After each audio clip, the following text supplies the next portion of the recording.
Welcome yogis to our posture workshop. Today we're going to do tree and toe stand. So we'll walk and talk you through this. I'm Spencer, this is Amelia. So we're going to begin with tree posture. Tree posture is one of the more basic balancing postures, standing balancing postures. But there's a lot of different things that go into tree posture. So we're going to start with our left foot being our balanced foot to start. Now, typically in a lot of yoga classes, you'll go in and they'll just say, all right, we're going to balance on our left foot. But I always like people to be a little bit more conscious and a little bit more mindful of how they're getting that foot down. So rather than just slapping the foot down, let's take the heel of that left foot into the mat, and then we'll drop the ball of the left foot. Then raise the toes on the left foot. That engages the bottom of that foot where that plantar fascia is. For anybody that's ever had plantar fasciitis, you know what that plantar fascia is. It's a sheath of tissue on the bottom of the foot. And then drop the left toes down and grip your mat. We'll bring our hands to heart center. Now, several different ways you can go into tree posture.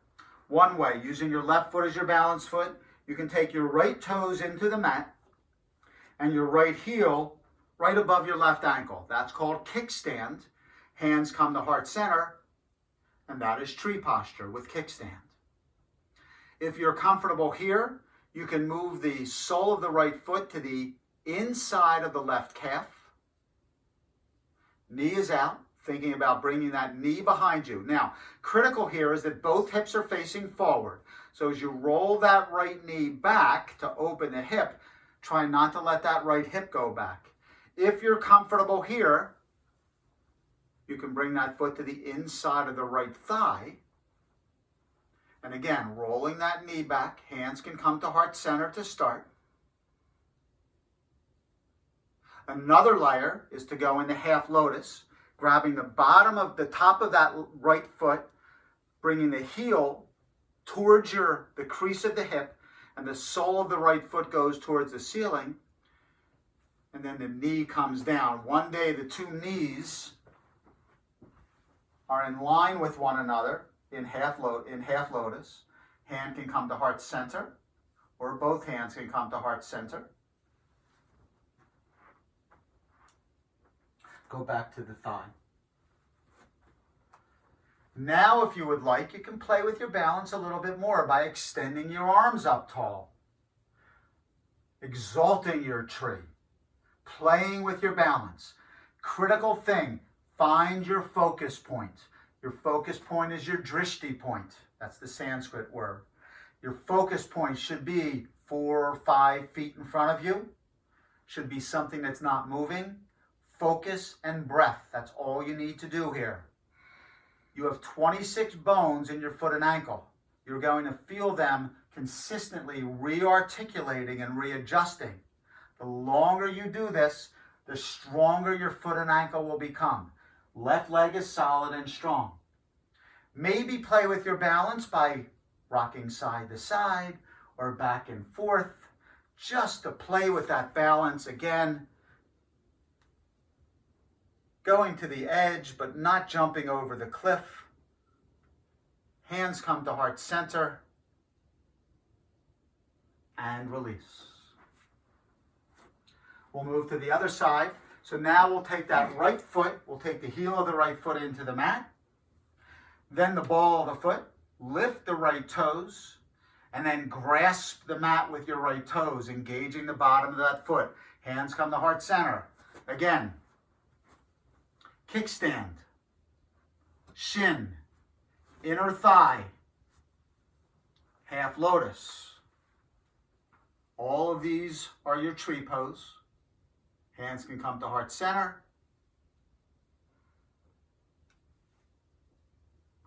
Hands can extend up tall, side to side.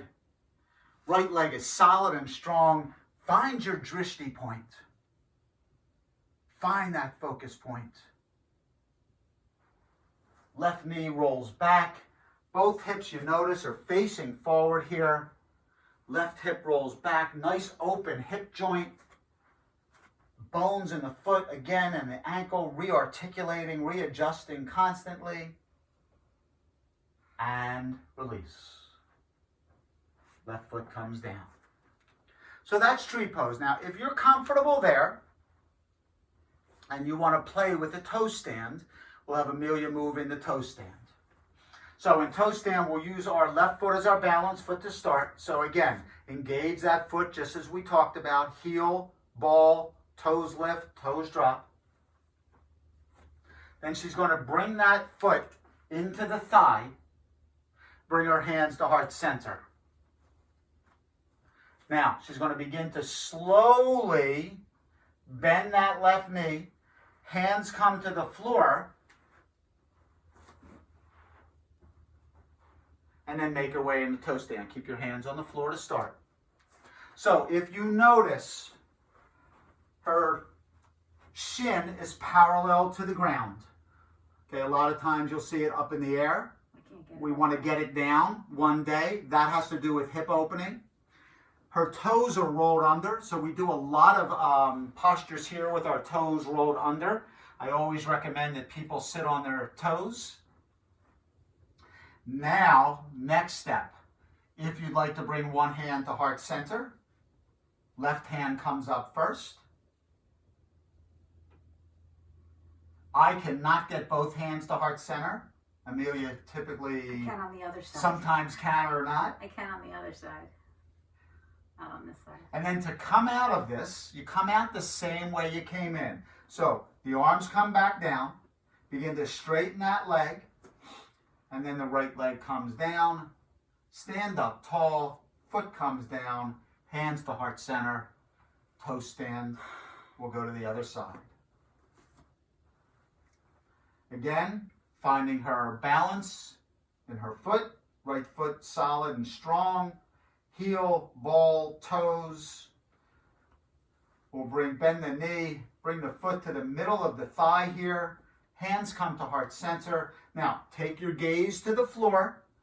Palms come down. Now, you can stay right here if you're scared or uncomfortable. Otherwise, that right knee begins to bend. Walking the hands back towards the body. Balancing yourself using your hands.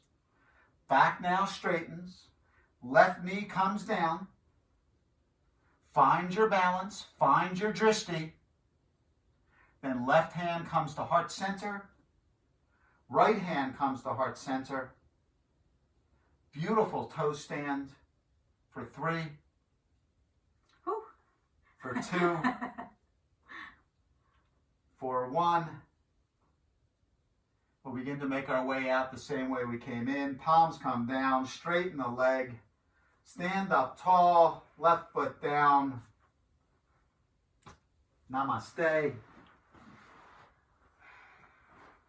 And that is your tree and toe stand. Thank you for joining us. We'll see you next time.